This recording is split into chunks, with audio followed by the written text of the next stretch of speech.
otro ser con los seres que hermosean el parque, con el joven que corre, con el almez y el pájaro, con el cóquer que juega sobre un fondo aún de oros y la zarza que copia sus bayas en los charcos. Unánimes y limpios en la luz de diciembre, cruzan nubes ligeras sobre el azul mojado, y que el cincel del tiempo perfile la sonrisa y que la luz redima lo que el tiempo ha empañado. Yo tardé mucho tiempo en descubrir, lo mismo que cuando uno se va descubriendo a sí mismo, que una de las peculiaridades de mi propio carácter era el polimorfismo o la polifacetis, por así decirlo. Es decir, que la variedad de tonos o la variedad de estilos que puede haber en mi obra responden a la propia variedad personal que uno mismo con el tiempo va descubriendo y va plasmando en esa serie de voces poéticas lo que en realidad es el resultado de un desarrollo como un árbol que va ramificándose por todas partes, ¿eh? Y en parte esa variación o esa variedad continua que tiene uno personalmente es lo que se va desplegando en mi propia obra poética, y no solo poética sino artística en general. Yo soy muy partidario de la famosa frase de Mallarmé de vivir para que la vida termine como aboutir en un livre, que se aboca a un libro. Con una gran diferencia con Mallarmé. Mallarmé tenía el gran problema de la página en blanco, en definitiva tenía un problema de impotencia creativa, y a mí me pasa todo lo contrario. Es decir, yo más que malarmeano tarde, el arte de la parodia, el gusto por parodiar. Entonces la mímesis llegaba a través de la mímesis burlona, ¿no? la mímesis paródica, a poetas contemporáneos míos o poetas a los que yo admiro. Pero por otra parte, no tanto la imitación, sino la incorporación de mi poesía a una cadena poética, a una tradición poética, en la que tú no intentas copiar o no intentas mimetizarte, pero sí incorporarte a esa tradición, incorporar tu poesía a ese mester que durante siglos han ido manteniendo los poetas, y desde luego hacer un buen verso de Garcilaso o hacer un buen verso de Góngora es uno de los, o un buen romancillo como popular, es otro de los retos de mi poesía, en buena manera, y que no desdijera la idea de Pierre Menard, autor del Quijote. Yo no pienso escribir una égloga de Garcilaso tal cual, pero sí por lo menos algún verso o alguna estrofa que incluida dentro de una égloga de Garcilaso no se notara la diferencia excesivamente. Eso solo en una parte de mi libro Mesterimundo.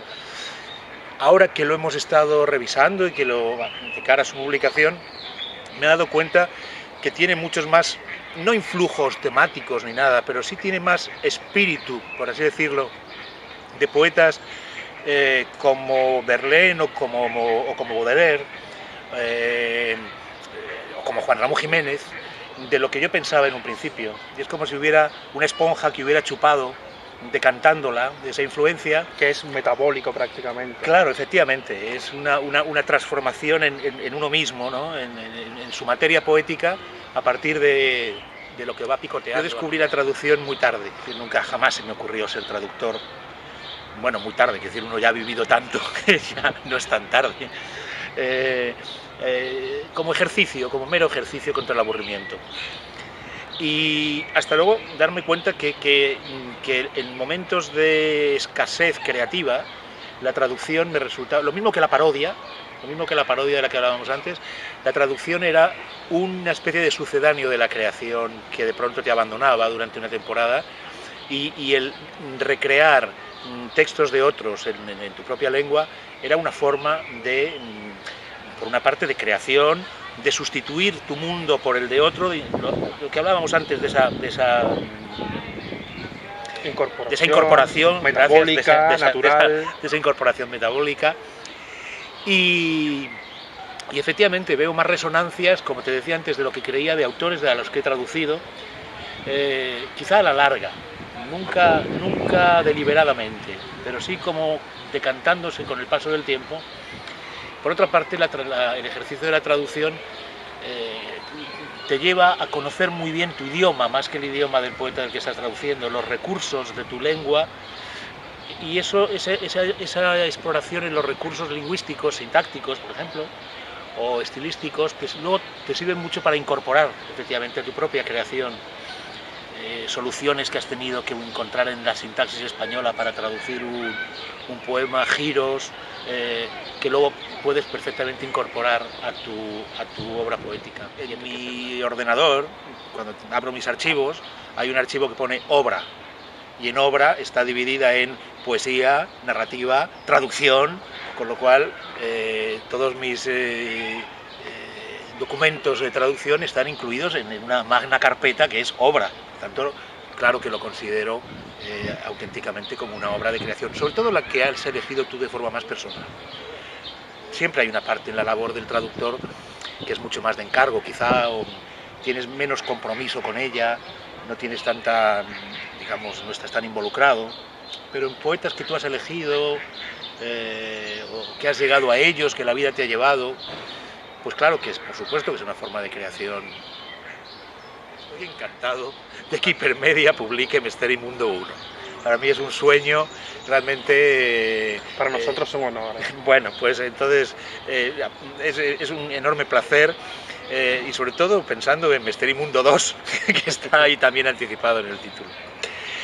Efectivamente, en un principio, Mesteri Mundo se incluía en un vasto proyecto, también muy polimórfico, como hablábamos al principio, que se iba a llamar Libro Infinito, en el cual los poemas, las series poéticas que yo iba escribiendo no se iban a producir sucesivamente, sino de una forma simultánea. Era un proyecto muy ambicioso, y había una serie de secciones, no de secciones, sino de auténticas líneas con sus propios títulos. Pues Mesteri Mundo era uno de ellos, Silva de Sirenas era otro, Canciones del Tiempo del Sueño era otro, Asuntos Generales era otro. De todo este proyecto, algunas partes se han ido publicando aisladamente, y al mismo tiempo el proyecto se ha ido desdibujando. Quizá el Mesteri Mundo, los poemas que responden a este título, y que abarcan hasta hoy mismo dentro de mi producción, quizá es la línea que se ha mantenido, digamos, con mayor coherencia dentro de todo el plan, que se va cada vez pues ramificando más, como decíamos al principio, y más que se va a convertir en una cosa inextricable, porque se van mezclando un mare magnum ya un poco difícil de controlar y de abarcar. Incluso para mí mismo. Me encuentro bastante identificado con algunos de los presupuestos de los poetas de mi edad, y por otra parte un poco al margen. Fundamentalmente porque yo empecé a escribir un poquito antes, aparte que soy mayor, dentro de mi propia generación, pues soy digamos de los mayores, de los senior, y al mismo tiempo empecé a publicar bastante joven, con lo cual mi aparición en el mundo literario fue un poco anticipada a lo que fue después ya el resto de mis compañeros. Por otra parte, en buena medida me da la impresión de haber ido quemando etapas muy rápido, de tal manera que cuando los poetas un poco más jóvenes, que luego ya tuvieron su importante nombre acreditado, pues hablaban de sus poéticas, a mí me parecía que a mí ese debate ya me resultaba como anticuado, como que lo hubiera superado ya en etapas anteriores de mi creación. Y no solo eso, sino que me había dado tiempo incluso a ir y volver al mismo punto del que se estaba hablando, como de poesía de la experiencia o de poesía del silencio, pero ya como habiendo pasado ya por ahí yo, y mientras que poetas de mi edad o un poco más jóvenes todavía les quedaba por recorrer un largo trecho que a mí me parece que ya había discurrido de alguna manera, ¿no? Por eso siempre me he encontrado un poco como, por una parte, ya te digo, de acuerdo con los presupuestos de muchos de mis compañeros y al mismo tiempo pues un poco fuera de juego, para decirlo de alguna manera, o no del todo integrado en lo que hubiera sido una generación que por otra parte tampoco ha supuesto nunca un grupo como han sido en otras ocasiones en la poesía española, o una mayor integración entre el silencio. Fundamentalmente es por no haber conseguido ir publicando mi obra en los momentos en que se tenía que haber publicado. Creo que hay una especie como de desfase, fundamentalmente editorial. Entonces yo llegó un momento en que decidí, después de que las grandes editoriales, o las editoriales en las que a mí me interesaba publicar como poeta, parecía que no tenía cabida en ellas por lo que fuera, porque siempre había alguien antes o porque no había buena conexión con los editores, busqué el camino como del contrario, es decir, publicar en editoriales al margen del sistema, por así decirlo. Y de hecho, uno de mis libros más queridos se publicó precisamente en Cuba, El elegido, en la editorial Cauce, huyendo digamos, del estándar, del mundo estándar de la edición de poesía en España. Claro, eso tiene su ventaja y su inconveniente. Por una parte, no tienes que andar sometido con la sumisión de las 3 o 4 grandes editoriales o colecciones, y por otra te encuentras también condenado a la marginalidad propia de los medios que has elegido. Y al final pues te terminas cansando un poco, francamente, y entonces yo casi espero eso, a publicar mis obras completas en tapa dura y encuadernadas en piel, cuando dentro de unos años andar pues publicando aquí y allá. Y bueno, pues sí, efectivamente, ha habido un apartamiento por cansancio, por aburrimiento y también porque la vida me ha ido, digamos, alejando de los centros de los contubernios, por así decirlo, en los que se mueve la onda literaria. Espero de todos modos que este libro, Que Mester Inmundo, sirva también como una ola que al mismo tiempo que puede proyectar mi obra hacia otros ámbitos, pero también me devuelva al ámbito mío personal. Claro, yo en el fondo soy un poeta español y madrileño, y este libro pues puede tener esa doble dimensión, ¿no? De reintegrarme en un ambiente poético que me pertenece, bueno, al que pertenezco, y al mismo tiempo un lanzamiento hacia otros ámbitos.